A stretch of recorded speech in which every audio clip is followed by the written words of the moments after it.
आदाब। मैं एमएच खुजनेरी और आप देख रहे हैं जन सक्रिय न्यूज चैनल। दोस्तों, इस वक्त हम देश के हृदय मध्य प्रदेश की औद्योगिक और शैक्षणिक और यूँ कहें कि मिनी मुंबई इंदौर शहर के अंदर मौजूद है। हमारे साथ इस वक्त मध्य प्रदेश वक्फ बोर्ड के प्रदेश अध्यक्ष और कैबिनेट मंत्री दर्जा प्राप्त डॉक्टर श्री सनोवर पटेल साहब हमारे साथ इस वक्त मौजूद है, जुड़ चुके हैं। हम उनसे कई विषय पे चर्चा करेंगे। सर, जन सक्रिय न्यूज चैनल में आपका स्वागत है। बहुत बहुत शुक्रिया खुजनरी साहब। सर, एक लंबी तवील वक्त के बाद मध्य प्रदेश में वक्फ की संपत्तियों को लेकर आपको ज़ेरे निगरान बनाया गया, यानी कि जिम्मेदारी दी गई है। जब से आपने मध्य प्रदेश वक्फ बोर्ड संभाला है तो जो भू माफिया हैं वक्फ की संपत्तियों पर कब्जा लेकर बैठे हैं, कहीं ना कहीं उनमें खींच है। देखिए, मध्य प्रदेश की सरकार का सबसे पहले मैं शुक्रिया अदा करता हूं, भारतीय जनता पार्टी की सरकार का शुक्रिया अदा करता हूं कि उन्होंने एक सामान्य कार्यकर्ता को बड़ी जिम्मेदारी दी है। लेकिन जब जिम्मेदारी दी है तो ईमानदारी से काम होंगे। और पिछले 5 माह से हमने रात दिन एक करके और ईमानदारी से काम करने का पूरा प्रयास किया है। अब सवाल आपने किया कि लोग परेशान है, लोगों में खींच है, तो उसका कोई इलाज नहीं। ये तो होती रीत है। जब कोई अवैध काम करता है, जब कोई गलत काम करता है और आप उसको रोकोगे तो बुरा लगता है। अब आपके सामने 2 रास्ते हैं, या तो उनको मत रोको, या जिस निमित्त आपको बनाया, जिस उद्देश्य के साथ आपको बनाया है कि आप अच्छा काम करो, अगर आप अच्छा काम करोगे तो वो स्वतः रुकेंगे तो बुरा लगेगा, और बुरा लगेगा तो खींचेंगे और खींच के और तमाम प्रकार की झूठी सच्ची बातें करेंगे। तो या तो उनकी बातों की आप परवाह पाल लो या मत पालो।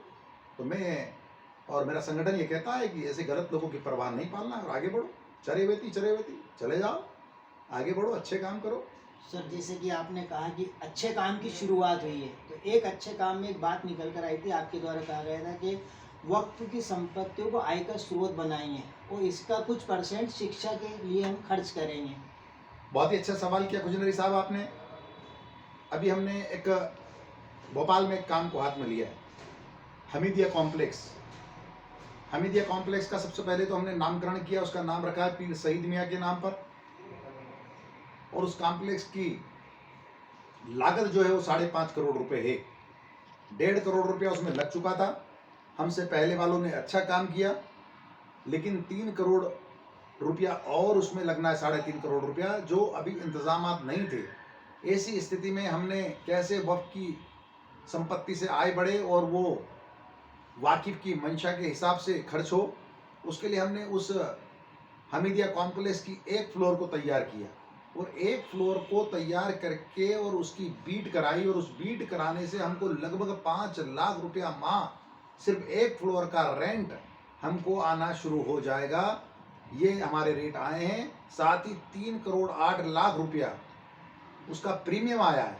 एक एक पैसा, एक एक आनी, एक नंबर में चेक के द्वारा, बैंक के द्वारा, डीडी के माध्यम से यह पैसा आया है। अब 5 लाख रुपए के आसपास किराया और 3 करोड़ के आसपास का प्रीमियम, जिसको अगर हम एफडी कराएंगे तो उससे 2 लाख रुपए के आसपास हमारी इनकम होगी। मतलब एक फ्लोर से 6 से 7 लाख रुपया की कमाई मध्य प्रदेश वक्फ बोर्ड की औकाफ अम्मा को शुरू होने वाली है। और यह पैसा हम वाकिफ की मंशा के हिसाब से खर्च करेंगे। साथ ही जो 93% पैसा प्रबंध कमेटियों के पास रहता है, उसके लिए भी मध्य प्रदेश वक्फ बोर्ड ने कहा है कि 50% पैसा आपको शिक्षा पर खर्च करना होगा। और खुशी खुशी पूरे मध्य प्रदेश की प्रबंध कमेटियों ने इस बात को स्वीकार किया कि हाँ, तालीम मस्ट है, तालीम पर खर्च हम करेंगे। और इस शर्त के साथ हमने कमेटी को बनाया है। और मुझे लगता है कि जो सेशन आएगा, जो एजुकेशन का सेशन आएगा, उसमें पूरे के पूरे 52 जिलों में हम स्कॉलरशिप के माध्यम से, ट्यूशन फीस के माध्यम से, जो बेटे बेटियां पढ़ाई कर रहे हैं, जो मेधावी छात्र की ओर बढ़ रहे हैं, उनको हम मेधावी बनाने के लिए पुश करने का काम वक्फ कमेटियों के माध्यम से करेंगे। सर, भरोसा पार्टी ने किया है, और यानी कि सेंट्रल गवर्नमेंट हो या स्टेट गवर्नमेंट हो, मतलब काफ़ी भरोसा आपको देता है। और सेंट्रल गवर्नमेंट हो या राज्य की सरकार हो आपकी, यानी कि सबका साथ सबका विकास को लेकर काम कर रही है। 5 राज्यों के अंदर चुनाव हुए। मध्य प्रदेश के अंदर पिछली मर्तबा अल्पसंख्यक प्रत्याशी देखने को मिले थे, तो क्या इस मर्तबा भी मध्य प्रदेश में कहीं से विधानसभा में प्रत्याशी? देखिए, भारतीय जनता पार्टी की नीति कभी भी ये नहीं रही है कि वो जाति, धर्म, वर्ग के नाम पर या उस प्रतिशत के नाम पर टिकट दे। भारतीय जनता पार्टी की जो टिकट देती है, जो प्रत्याशी घोषित करती है, उसका अपना तरीका है। मंडल स्तर से, जिला स्तर से, प्रदेश स्तर से स्क्रूटनी होता हुआ सर्वे के माध्यम से जो कैंडिडेट अच्छा हो, जो चुनाव जीतने की स्थिति में हो, ऐसे कैंडिडेटों को संसदीय बोर्ड तय करता है कि कौन चुनाव लड़ेगा।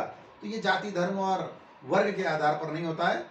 ये पार्टी के उन कार्यकर्ताओं में से होता है जो रुचि रखते हो चुनाव लड़ने में, और उन रुचि रखने वालों में से चयन होता है कि कौन हमारा अच्छा कार्यकर्ता है, जीतने वाला कार्यकर्ता है। सर, आखिरी सवाल सर, आगामी समय में जैसे कि विधानसभा चुनाव हो जाएंगे, सरकार आएगी, कोई सी भी आए, लेकिन वक्फ बोर्ड जो है आगामी समय में क्या जो है करने जा रहा है प्रदेश के लिए बड़े स्तर पर? सर देखिए, आप विश्वास कीजिए, भारतीय जनता पार्टी की सरकार आएगी और भारी बहुमत के साथ आएगी, ऐतिहासिक बहुमत के साथ आएगी। और वक्फ बोर्ड वाकिफ की मंशा के हिसाब से काम करेगा, और जिस निमित्त वाकिफ ने अपनी संपत्तियों को वक्फ किया है, ऐसे वेलफेयर के काम वक्फ बोर्ड करेगा। और मुझे लगता है कि हमारा जो बोर्ड है, इस बोर्ड का कार्यकाल इंशाअल्लाह ताला एक आइडियल कार्यकाल के रूप में जाना जाएगा। ये थे हमारे साथ मध्य प्रदेश वक्फ बोर्ड के चेयरमैन सनोवर पटेल साहब, जो कैबिनेट दर्जा मंत्री प्राप्त है, जिनका साफ तौर पर कहना है कि क्रिस्टल की तरह